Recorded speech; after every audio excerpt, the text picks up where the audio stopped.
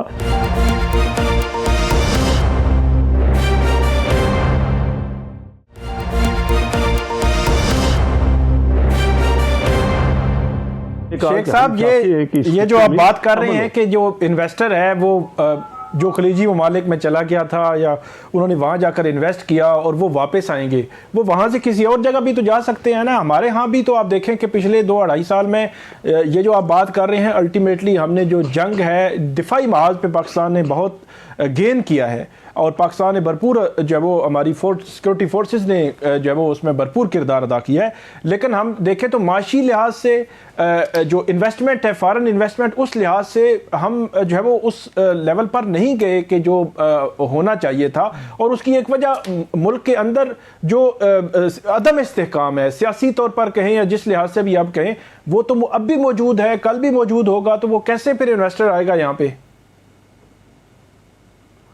آپ خود دیکھیے کہ آپ ہی بتا دیے، پورے مڈل ایسٹ میں اور اس پورے خطے میں ہمارا ملک اب بھی سب سے مستحکم ہے.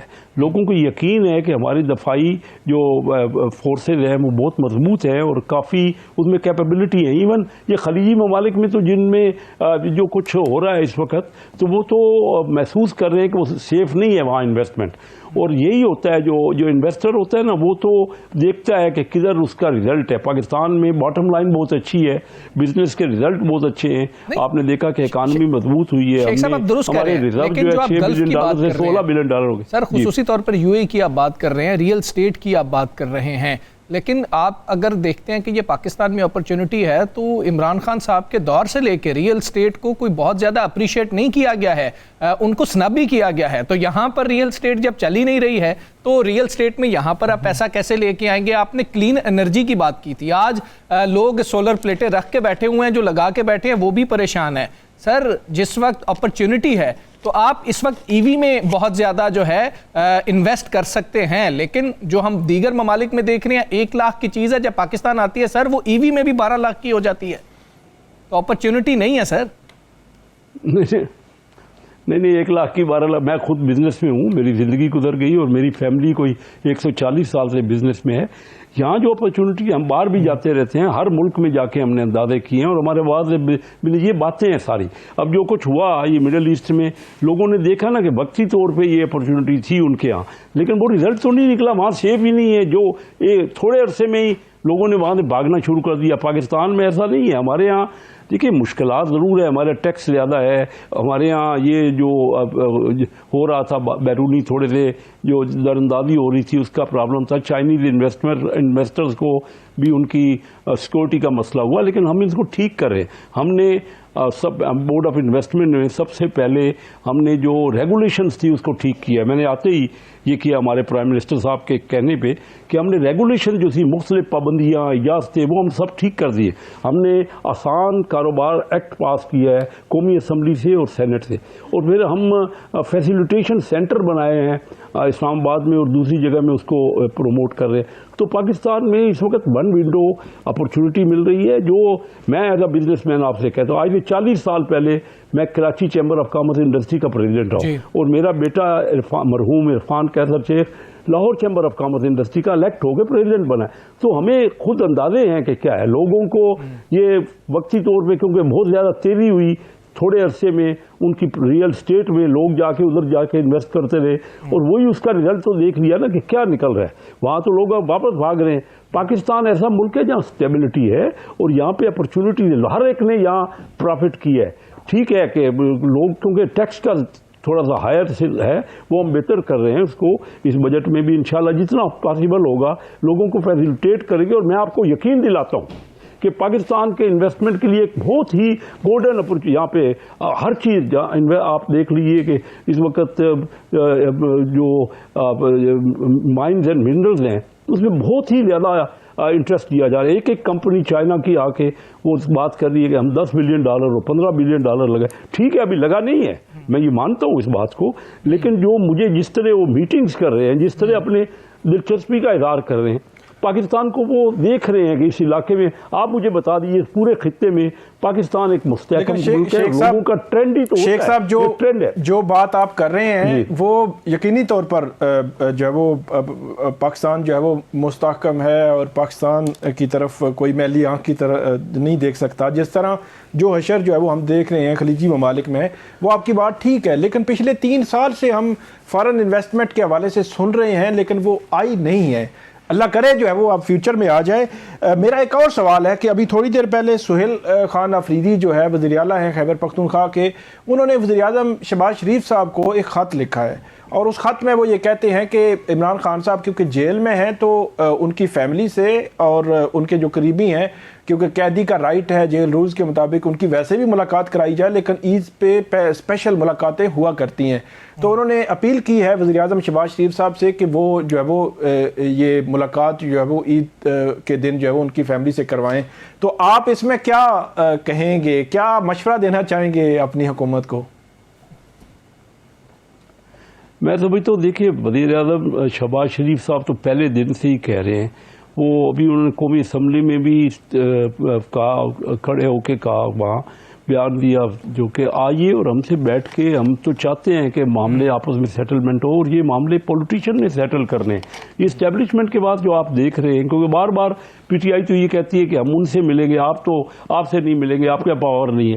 وہ کیا پاور نہیں ہے؟ ہمارے پاس حکومت ہے اور ہم آپ سے گفتگو نہیں کرنا چاہتے ہیں. اور کبھی بھی ٹیبل پہ بیٹھے بغیر معاملات تو حل نہیں ہوتے نا. اسی طرح اسپیکر صاحب نے کہا کہ میں فیسیلیٹیٹ کرنا چاہتا ہوں دونوں پارٹیوں کے درمیان.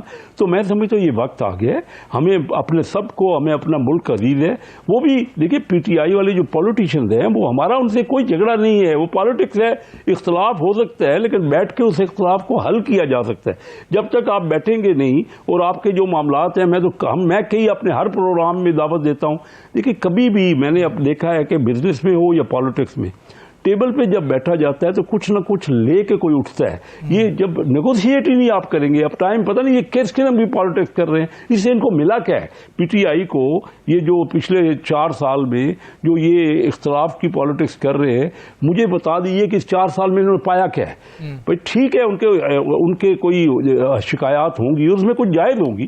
ہم بیٹھ کے ان سے یہی تو بات سمجھنا چاہتے ہیں کہ جہاں مسئلے کا حل، یہ ملک سب کا ہے اور وہ ان کو بھی ملک عزیز ہے. تو میں یہ سمجھتا ہوں کہ اس میں اسٹیبلشمنٹ کا رول نہیں ہونا چاہیے، اور نہ ہے. ہمارا رول ہے پولیٹیشینز کا، ہم بیٹھیں آپس میں اپنے معاملات کو سلجھائیں اور بہتر کریں. اور میں چاہتا ہوں کہ اگر انہوں نے کوئی لیٹر دیا ہے تو پرائم منسٹر صاحب اور ان کی ٹیم اس کو بغور جائزہ لے گی اور اس پہ سمپیتھیٹک فیصلہ ہونا چاہیے. ٹھیک ہے شیخ صاحب، آپ کی موجودگی کا فائدہ اٹھاتے ہوئے، کیونکہ ہم اکثر پولیٹیشین سے سوال کرتے ہیں تو وہ اس طرح سے سمجھتے نہیں ہیں. اگر ہم فائنینس کی بات کریں ان کو نہیں سمجھتے، انویسٹمنٹ کو نہیں سمجھتے. سر، ایک عام آدمی کو شہباز شریف گورنمنٹ کیسے سمجھائے گی یہ بات کہ ڈیٹ ٹو جی ڈی پی ریشو کیا ہوتی ہے، کہ جب ان کے کان میں یہ خبر پڑے گی کہ 14,512 ارب روپے کا قرضہ جو ہے وہ بڑھ گیا ہے ان 23 ماہ میں شہباز گورنمنٹ کے دوران؟ تو سر وہ کیسے سمجھائیں گے؟ اس کا مطلب کیا ہے؟ اور یہ اتنا قرضہ بڑھ گیا، اس کو تو یہی سمجھ آتی ہے. یہ بات دیکھیے درست ہے کہ قرضہ بڑھتا ہے جب آپ کے بجٹ میں خسارہ ہوتا ہے، یعنی آمدنی اور جو آپ کے اخراجات ہیں اس میں جب فرق ہوتا ہے تو فرق تو کسی جگہ میٹ ہونا ہے نا. اور پھر ڈیولپمنٹ ہونی ہے، ڈیولپمنٹ کے اخراجات ہیں. تو ہم نے جو یہ 18ویں امینڈمنٹ بھی کی نا، اس میں 57% تو سینٹرل گورنمنٹ نے صوبوں کو دے دیا. تو اس پہ بھی گفتگو ہو رہی ہے. فیڈرل گورنمنٹ کے پاس بہت کم بچتا ہے، 43% بچتا ہے. اس میں ڈیفنس کے اخراجات بھی کرنے ہیں. عام آدمی کو یہ سمجھنے کی بات ہے نا. اس میں ہم نے اب حکومت کے بھی اخراجات کرنے ہیں. اور پھر اس میں یہ جو قرض، سب سے بڑا خرچہ جو ہے وہ قرض پہ سود کا ہے، جو پچھلے قرضے لیے ہوئے ہیں. جو ٹھیک ہے قرضہ بڑھ رہا ہے، قرضہ اس لیے بڑھتا ہے جب آپ کا ڈیفیسٹ ہوتا ہے. وہ ڈیفیسٹ آپ کیونکہ ڈیولپمنٹ میں خرچ ہوتا ہے تو وہ اس لیے آپ کو ہر بار نیا قرضہ لینا پڑتا ہے. ہر حکومت نے لیا ہے، ٹھیک ہے ہماری حکومت نے لیا ہے، لیکن پچھلے آپ دیکھیے پچھلے 18 سال میں تینوں حکومتیں جو کہ پولیٹیکل پارٹی رہے وہ تو رہی. پی ٹی آئی پہلے 5 سال پیپل پارٹی رہی 2008 سے 13 تک، اور پھر 13 سے 18 تک مسلم لیگ رہی، پھر 18 کے بعد پی ٹی آئی آئی. تو تینوں ہی بڑی پارٹی ہیں، ان تینوں کو تو موقع ملا. کس دور میں قرضہ نہیں بڑھا؟ اب اگر قرضہ بڑھا ہے جو میں مانتا ہوں، اور آئندہ بھی جب ہم تو مجبور ہوتے ہیں. آئی ایم ایف کے بعد پاکستان 26 بار گیا، 26 ٹائمز. شاید ہی کوئی دنیا کا ملک اتنا گیا ہو. تو ہمیں قرضوں کی ہم اپنے آپ کو ٹھیک کریں گے. ایک تو ہمارا آمدن جو ہے نا، ٹیکس، وہ ٹیکس ٹوٹل جی ڈی پی کا، جیسے آپ کہتے ہیں کیسے میں سمجھاؤں، تو جی ڈی پی ہماری کل آمدنی کا ٹیکس جو ہے 10.5% ہے. یعنی 10واں حصہ ٹیکس ہے آمدنی کا. لوگ ٹیکس نہیں دیتے، جا کے انلیگل طور پر دبئی جاتے ہیں، وہاں پہ انویسٹمنٹ کرتے ہیں. یہی کہتا ہے کہ میری تو سیلری پہ ٹیکس لگ کے کٹ کے میرے پاس سیلری آتی ہے، اور وہ بزنس مین کے اوپر ہی ڈالتے ہیں. آپ کا تو ٹیکس کٹ جاتا ہے نا. جو لوگ ہمارے، میں اپنے بزنس مین کی بات کروں، میں کھل کے بات کرتا ہوں، میں ان کا نمائندہ ہوں. وہ میرے کولیگ ہے اور میں خود بھی بلیو کرتا ہوں ٹیکس پہ. میں بہت بڑا ٹیکس پے کرتا ہوں. میں نے آپ سے کہا کہ میں کوئی تنخواہ نہیں لیتا. میں نے پہلی بار جب 97 میں الیکٹ ہوا تب بھی میں نے اس پورے دور میں کوئی 1 روپیہ تنخواہ نہیں. ملک کو ضرورت ہے، ہم سب امیر لوگوں کو جو ویل آف ہے ان کو آگے بڑھ کے جو لوگ اس ملک سے کماتے ہیں، اور یہ نہیں کہ اپنا پیسہ ٹیکس بچانے کے لیے جا کے دبئی اور جا کے گلف اسٹیٹس میں انویسٹ کر دیں. وہ اپنے ملک میں انویسٹ کریں، یہاں دیں، ٹیکس دیں، آپ کو اپنا فائدہ ہوگا. ساری دنیا میں ٹیکس لیا جاتا ہے. بڑے سرمایہ دار آگے ہیں. شیخ صاحب بہت شکریہ آپ کا سر، آپ نے پروگرام میں ہمیں جوائن کیا. یہاں پر ہم نے بریک لینی ہے، بریک کے بعد واپس آئیں گے.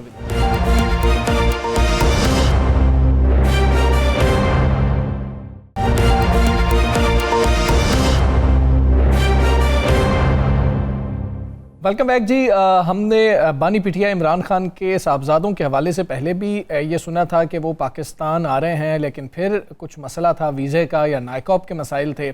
اس کے بعد پھر خاموشی ہو گئی. اب پھر سے ہم یہ سن رہے ہیں جمائمہ گولڈ سمتھ کی جانب سے وزیر اعظم سے یہ اپیل کی گئی تھی، جس پر وزیر اطلاعات نے جواب دیا، اور وزیر اطلاعات کے حوالے سے جمائمہ گولڈ سمتھ نے ان کا جو بیان تھا اس حوالے سے انہوں نے لکھا ہے کہ جی کہ نائکاپ کے ساتھ کچھ مسائل ہیں، کہ وہ شاید یہی چاہتی ہیں جو کل ہم بات کر رہے تھے کہ ان کے بچے جو ہیں وہ اپنے باپ سے یہاں پر ملنے کے لیے اگر آتے ہیں، والد سے ملنے کے لیے، تو وہ اپنے برطانیہ کے پاسپورٹ پر آئیں اور ویزا لے کر یہاں پر آئیں، تاکہ کونسلر رسائی کم از کم اگر یہاں پر ان کی کوئی گرفتاری ہوتی ہے یا کوئی اور معاملہ ہوتا ہے تو ان کو یہ مل سکے. ثاقب صاحب، کل ہم اسی معاملے پر بات کر رہے تھے اور آج ان کی ٹویٹ سے بھی یہی خدشہ جو ہے وہ ظاہر ہو رہا ہے کہ وہ بھی یہی سمجھتی ہیں کہ وہ یہاں پر اگر آئیں تو پاکستانی پاسپورٹ پر کم از کم یہاں پر ٹریول نہ کریں.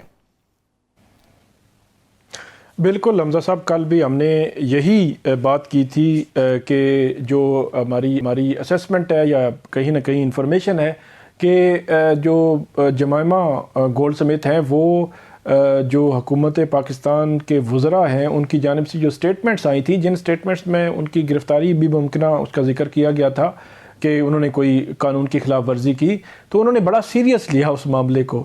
پرسوں کی ٹویٹ میں انہوں نے نہیں لکھا، کل انہوں نے جواب بھی دے دیا، لیکن ایک کلیئر کٹ پوزیشن جو ہے وہ نظر آ رہی تھی کہ وہ اسی طرف جائیں گی. اور آج انہوں نے جو ٹویٹ میں جواب دیا ہے اسی ریفرنس کا حوالہ دیا ہے کہ آپ جو ہے وہ آپ چاہ رہے ہیں کہ وہ پاکستان میں آئیں قاسم اور سلیمان، اور آپ یہاں پہ ان کو جو ہے وہ گرفتار کر لیں. تو یہ ایک بہت ہی میرے خیال میں جو انہوں نے امکان ظاہر کیا ہے یا اس جو شائبہ جو ان کی جو ایک ڈر خوف ہے کہ یہاں پہ آ کے جو ہے وہ ان کو گرفتار کر لیا جائے گا، تو یہ ایک ڈیڈ لاک میری نظر میں رہے گا. کل بھی ہم نے بات کی تھی، آج بھی یہی کہہ رہے ہیں. یہ اب جو پوزیشن حکومت نے لے لیا ہے. علیمہ خانم صاحبہ نے آج ایک طلال چودھری صاحب کا ایک کلپ شیئر کیا ہوا تھا ایکس میں ہی، اور اس میں وہ کہہ رہی ہیں کہ طلال چودھری صاحب ہمیں کہتے تھے جی آپ اپلائی کریں، اور اس کلپ میں وہ کہہ بھی رہے ہیں آپ ویزا کے لیے اپلائی کریں اور ہمیں بتائیں اس کا نمبر اور ہم اس کو پروسیڈ کرتے ہیں. تو وہ انہوں نے ویزا کے لیے اپلائی کیا اور اس کے بعد چراغوں میں روشنی نہ رہی. وہ کہہ رہی ہیں کہ ہمیں 6-8 دن کہا گیا تھا کہ ان ورکنگ ڈیز میں کام ہو جائے گا، لیکن 60 دنوں میں نہیں ہوا. تو اب یہ ڈیڈ لاک رہے گا. اور جو بات بڑی سمپل سی ہے کہ گورنمنٹ نہیں چاہتی کہ 20-25 دن جو ہے وہ ماحول بنا رہے کہ فرض کریں آج جو ہے وہ ویزا ان کو ملتا ہے یا نائکاپ ملتا ہے، آج سے 8 دن کے بعد ان کی وہاں سے جو ہے وہ ہوتی ہے کوئی فلائٹ ہوتی ہے، فلائٹ میں کوئی اور لوگ بھی آ جاتے ہیں، جرنلسٹ آ جاتے ہیں، یہاں وہ آئیں گے اسلام آباد میں لینڈ کریں گے، پھر گھر جائیں گے، پھر اڈیالہ جیل، پھر واپس. تو یہ 20-25 دن کا پورا پیکج ہے. تو گورنمنٹ نہیں چاہتی کہ یہ پیکج جو ہے وہ پورا ان کو دیا جائے، PTI کو ایک پوری ایکٹیویٹی دے دی جائے. گورنمنٹ یہ نہیں چاہتی کہ ان کو یہ پورا پیکج دیا جائے، یا گورنمنٹ یہ نہیں چاہتی کہ ان کو برطانوی پاسپورٹ پر یہ پیکج دیا جائے. ان کو نائکاپ پر کیا گورنمنٹ یہ پیکج دینے کو تیار ہے کہ آپ نائکاپ پہ آ جائیں، جو عام پاکستانی پہ قانون نافذ ہوتا ہے وہ آپ پہ نافذ ہو جائے گا؟ گورنمنٹ بالکل تیار ہے. انہوں نے کل جو آفر کیا ہے کہ آپ نائکاپ پہ جائیں اور ٹکٹ کرائیں اور پاکستان میں آ جائیں، آپ کو ویزا کے لیے ضرورت ہی نہیں ہے. تو لیکن وہ دوسری سائڈ جو ہے وہ یہ سمجھ رہی ہے کہ کیونکہ جو قاسم اور سلیمان ہیں انہوں نے انٹرنیشنل میڈیا پہ کافی کھل کے بات کی، 2-3 ان کے انٹرویوز ہیں اور کھل کے انہوں نے بات کی اس پہ. تو وہ جو باتیں ہیں ان میں سے اگر کوئی گورنمنٹ سمجھے کہ وہ جو آبجیکشنیبل آپ نے بات کی تھی تو ہم اس پہ پروسیڈ کر رہے ہیں، اس پہ کرمنل کارروائی شروع کر رہے ہیں. یہاں پہ اگر وہ پہنچ جائیں تو یہاں پہنچنے کے بعد کیا کر لیں گے؟ پھر ایک اور بھی اینگل ہے جس کو میرے خیال میں گورنمنٹ دیکھ رہی ہے، کیونکہ انہوں نے جب سٹینڈ لے لیا ہم نے ویزا لینا ہے، انہوں نے کہا ہم نائکاپ، تو یہ ڈیڈ لاک رہے گا. گورنمنٹ ویزا نہیں دے گی، کہیں گے کہ آپ بغیر ویزے کے آئیں، وہ کہیں گے ہمیں ویزا چاہیے. تو ڈیڈ لاک رہے گا. کیونکہ ایک اور چیز جو بڑی امپورٹنٹ ہے، وہ یہاں پہ آئیں اور سموتھلی وزٹ کر کے واپس چلے جائیں، کوئی بات نہ کریں، اور وہاں پہ جا کر وہ کسی بڑا انٹرویو دے دیں، کوئی پریس ٹاک کر دیں، ٹویٹس کر دیں، کوئی خطوط لکھ دیں مختلف جگہوں پہ کہ ہم نے یہ چیزیں آبزرو کی ہیں، ہمارے والد کے ساتھ یہ ہو رہا ہے، اس طرح کی سچویشن. تو یہ بھی ایک گورنمنٹ کے لیے سبکی کا جو وہ باعث ہو سکتا ہے. تو یہ ملٹیپل فیکٹرز ہیں جس کی وجہ سے حکومت وقت نے یہ نائکاپ والا اسٹینڈ لیا ہے کہ نائکاپ کی وجہ سے وہ آئیں گے نہیں. اور آئیں گے نہیں تو فردر جو ہے کوئی معاملہ آگے بڑھے گا نہیں، تو یوں ہی چیزیں جو ہے وہ چلتی رہیں گی. تو کیونکہ انہوں نے تو آج جو ان کی جو ٹویٹ زلفی بخاری کو بھی میں دیکھ رہا تھا، پی ٹی آئی کے انٹرنل جو لوگ ہیں وہ بھی یہی بات کر رہے ہیں، اور جو ہیں ان کی جانب سے جو ٹویٹ آیا ہے، جوابی ٹویٹ آیا ہے، اس میں بھی انہوں نے کیٹیگوریکلی یہ کہا ہے کہ ہمیں خدشہ ہے گرفتاری کا. گرفتاری کے خدشے پہ تو وہ کبھی بھی نہیں آئیں گے. ثاقب صاحب، دو معاملات ہیں. ایک چیز یہ کہ پاکستان تحریک انصاف تو کلیئرلی یہ چاہتی ہے کہ قاسم اور سلیمان آئیں اور وہ پولیٹیکلی بھی یہاں پر تھوڑے سے ایکٹیو ہوں، کیونکہ پاکستان تحریک انصاف جو موومنٹ نہیں بنا پا رہی ہے، یقینی طور پر اس میں فائدہ حاصل ہوگا جماعت کو، اور یقینی طور پر یہ جماعت کو فائدہ ہوگا تو وہ بانی P T I Imran Khan کو بھی فائدہ ہوگا. لیکن دوسری طرف کیا جمائمہ یہ چاہیں گی کہ ان کے بچے یہاں پر آئیں اور وہ پولیٹیکلی ایکٹیو ہوں، چاہے نائکوب پہ آئیں چاہے برطانوی پاسپورٹ پہ آئیں؟ بالکل وہ نہیں چاہیں گی، کیونکہ پاکستان کے اندر جو حالات ہیں، جس طرح کی صورتحال ہے، جس طرح کی سچویشن ہے، عمران خان صاحب سے لے کر ان کی پارٹی کی لیڈرشپ، لوگ جتنے بھی ان کے کیسز ریلیف ملنا تو بہت دور کی بات ہے، ان کے کیسز لگ نہیں رہے. کیا کہ وہ آبزرو نہیں کر رہے ساری سچویشن کو؟ کیا وہ آبزرو نہیں کر رہے؟ پھر انٹرنیشنلی وہاں لنڈن میں موجود ہیں زلفی بخاری صاحب اور دوسری پی ٹی آئی کی لیڈرشپ، کیا وہ ان سے کوئی رابطہ نہیں ہوگا؟ ان کو بتاتے نہیں ہوں گے کہ پاکستان میں کیا صورتحال ہے؟ تو اس صورت میں یہ سمجھتا ہوں کہ اگر فرض کریں کسی بھی طرح وہ نائکوب پہ ایگری کر جائیں یا حکومت ویزا دے دے، تو یہ درمیان میں ایک ایفیڈیوٹ ہوگا، شورٹی ہوگی، یقین دہانی ہوگی کہ وہ آئیں گے یہاں پر، کوئی پولیٹیکل بات نہیں کریں گے اور ملاقات کر کے واپس چلے جائیں گے، کوئی پولیٹیکل ایکٹیویٹی میں وہ جو شامل نہیں ہوں گے. یہ کہیں نہ کہیں شورٹی ضرور موجود ہوگی، اور جمائمہ بھی یہی چاہیں گی کہ وہ یہاں پہ آئیں اور محفوظ طریقے سے وہ واپس چلے جائیں اور کوئی پولیٹیکل بات نہ کریں، کیونکہ ان کو پتہ ہے یہاں پھر ان کے خلاف کارروائی ہونے کے خدشات ہیں، اور وہ خدشات جو ہے وہ نہیں وہ چاہتی ہیں کہ ایسی صورتحال جو ہے وہ پیدا نہ ہو. جی بالکل ٹھیک ہو گیا. اچھا ثاقب صاحب، وزیر اعلیٰ خیبر پختونخوا سہیل آفریدی نے وزیر اعظم کو خط بھی لکھا ہے. یہ جو خط ہے یہ بھی بانی پی ٹی آئی کے حوالے سے، عید پر ملاقاتوں کے حوالے سے ہے. آپ کو لگتا ہے کہ عید تک اس کا جواب آ جائے گا؟ جواب تو یہ جو جمائمہ جو ہے ان کا جو خط تھا، یا ان کا جو ایکس پہ خط نہیں تھا بلکہ ایکس کی ٹویٹ تھی، تو وہ 24 آور میں ہم نے دیکھا کہ عطا طارر صاحب کا ٹویٹ آ گیا. جواب جو بھی ہے وہ مانے نہ مانے وہ ایک الگ بحث ہے. میرا یہ خیال ہے کہ اس پہ بھی کوئی جواب جو ہے وہ آ سکتا ہے. اچھا، 2 دن قبل رانا ثناءاللہ صاحب ایک کسی ٹاک شو میں تھے، تو ان سے یہی سوال ہوا، تو ان میں سے جو ایک لائن جو ملی، جو خبر ہے، انہوں نے یہ کہا کہ اگر پی ٹی آئی کی جانب سے کوئی یقین دہانی ہمیں کرا دی جاتی ہے، جو ہم پہلے بھی اس پروگرام میں ہم بات کرتے رہے ہیں کہ جو اداروں کے سربراہان ہیں یا ادارے ہیں ہمارے، ان کے حوالے سے کوئی پولیٹیکل سٹیٹمنٹ یا اس ملاقات کو اس کے تناظر میں استعمال نہیں کیا جائے گا. پی ٹی آئی اگر ہمیں اس بات کی یقین دہانی کرا دے تو پھر ملاقات ہو سکتی ہے. تو میرا یہ خیال ہے کہ جب P T I Imran Khan صاحب کی یہ شفا انٹرنیشنل ہاسپٹل منتقلی کا معاملہ تھا، اس وقت ایفیڈیوٹ دینے کے لیے تیار تھی، فیملی ایفیڈیوٹ دینے کے لیے تیار تھی، تو اس بالکل ایسی سچویشن جہاں پہ وہ ایک بند گلی میں پہنچ چکے ہیں کہ ان کے پاس کوئی رستہ نہیں ہے کہ عمران خان صاحب سے ملاقات کریں، تو یہ بھی ان کو دیکھنا چاہیے کہ اگر ان کو یہ کہا جا رہا ہے کہ آپ اس حوالے سے کوئی ہمیں یقین دہانی کروائیں تو پھر یقین دہانی کروا دیں، کیونکہ یقین دہانی کے بغیر معاملہ آگے بڑھے گا نہیں.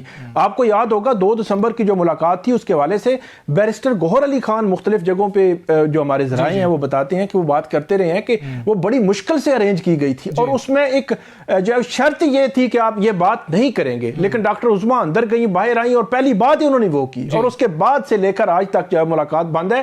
تو میرے خیال میں پی ٹی آئی کو بے شک محمود خان اچکزئی صاحب، راجہ ناصر عباس، وہ لوگ جو پی ٹی آئی کے نہیں ہیں لیکن اپوزیشن لیڈر ہیں، وہ بات کر سکتے ہیں رانا ثناءاللہ صاحب دیگر لوگوں سے، تو وہ چینل بھی چلا کر یہ بات کر لینی چاہیے. یہ ایک انہوں نے ایفرٹ کی ہے، وہ ممکنہ طور پر اگر کوئی ایسی یقین دہانی درمیان میں ہو گئی تو پھر ملاقات ہو سکتی ہے. بغیر یقین دہانی کے میرا نہیں خیال ملاقات ہوگی. یہ گارنٹی کون دے گا؟ پچھلی دفعہ بھی گارنٹی ہوئی تھی، اور گارنٹی کے بعد فیملی نے یہ بات کر دی، اور پھر عمران خان کا ایکس اکاؤنٹ جس کے بھی پاس ہے ادھر سے آپ نے دیکھا کہ ایک پوسٹ بھی ہو جاتی ہے. تو اس دفعہ بھی اگر جماعت یہ دیتی بھی ہے، پاکستان تحریک انصاف جو ہے وہ ان کا جو انتظامی ڈھانچہ ہے وہ اس چیز کی گارنٹی دیتی بھی ہے، تو فیملی کی گارنٹی کون دے گا؟ نہیں، میرا خیال ہے فیملی پہلے کبھی بھی ایگری نہیں کیا کرتی تھی اس بات پہ، اور ان کو یہ ہوتا تھا کہ گورنمنٹ صرف دھمکیاں لگاتی ہے، یہ ملاقات کیسے بند کر سکتے ہیں، انہوں نے ہماری ملاقات تو کرانی ہی کرانی ہے، کیونکہ لیڈرشپ کی ملاقات، وکلا کی ملاقات بند ہو چکی تھی، فیملی میں سے ایک ممبر کی ملاقات ہر صورت ہو جایا کرتی تھی، ان کو یہ تھا کہ یہ ملاقاتیں ہوتی رہیں گی۔ بالکل ٹھیک ہے، پروگرام کا وقت ختم ہوا، مجھے ثاقب بشیر صاحب کو، رانا عظیم صاحب کو اجازت، اللہ حافظ۔